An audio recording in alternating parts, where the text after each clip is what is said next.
ដោយច្បាប់បុរាណជំនឿដ៏ពិសេសគ្មានចង្វាន់ត្រូវចងគ្មានដាក់ផ្លិនឆេះពេលនោះជារបស់ខ្ញុំហើយខ្ញុំត្រឡប់មកវិញសម្រាប់កុមារក្នុងរូបសម្រាប់ដើមឈើនេះមួយសម្រាប់វិញយ៉ាងដែលនៅដោយស្ងៀមស្ងាត់ខ្ញុំលើកតើខ្ញុំក្រោកឈរឈាមខ្មែរការពារទឹកដីដ៏ពិសិដ្ឋនេះហើយព្រះដែលឆ្លាតដោយខាងណាមូលងកំបាំងគាត់ស្គាល់រឿងនិទានទូនាទីបុរាណរងវងអំសាប៉ុន្តែសម្ភារឈ្នះដោយតាមិនមែនជាឱកាសទេអ្នកឈ្លានពានមកដល់ភ្លើងនឹងដែកប៉ុន្តែគ្មានអ្នកណាអាចអង្រួនអារម្មណ៍របស់យើងបានទេតែដងលូឈើក្នុងដីមកទន់ភាពដែលឆេះគ្មានសង្គ្រាមអាចបំផ្លាញបានឡើយដើម្បីពន្លឺអង្គរខ្ញុំប្រយចិត្តខ្ញុំហៅឆាំរលឹងខ្ញុំជាខ្វល់ចិត្តខ្ញុំមិនបបឡើយឆ្លងកាត់ជួននឹងរលងខ្ញុំនៅតែសូត្រត្រង់រលឹងនៃទឹកដីរបស់ខ្ញុំគឺបរិសុទ្ធដូច្នេះឆ្លាប់ឈ្មោះខ្ញុំនៅចិញ្ចាំប្រាសាទពេលងងឹតមកដល់អ្នកចំបាំងហើយខ្ញុំក្រឡានដល់ក្នុងដៃឈាមខ្មែរការពារទឹកដីដ៏ពិសិដ្ឋនេះ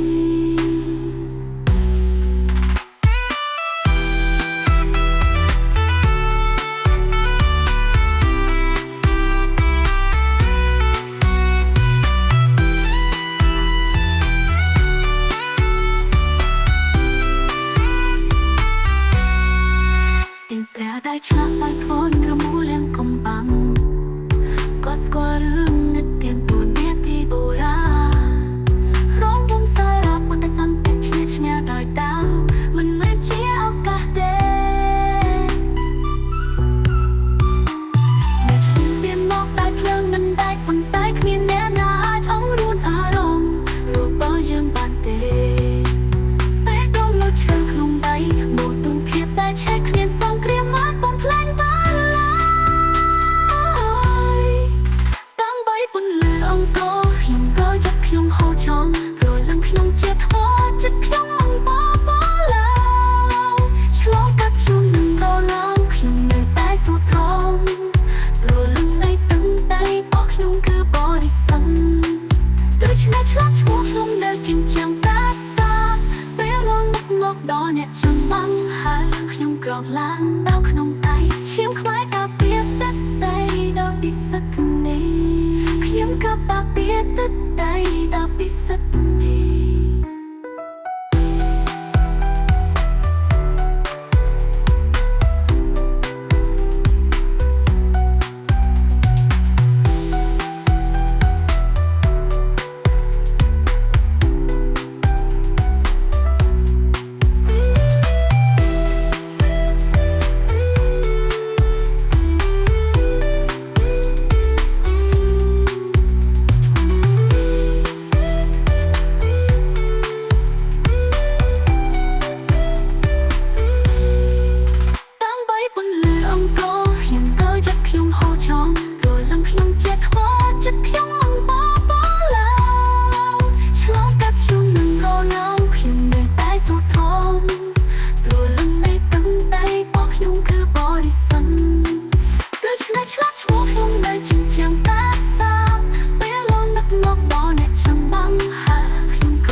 ចាំបានឈរកាន់ដើរក្នុងដៃការពារការប៉ិនការពា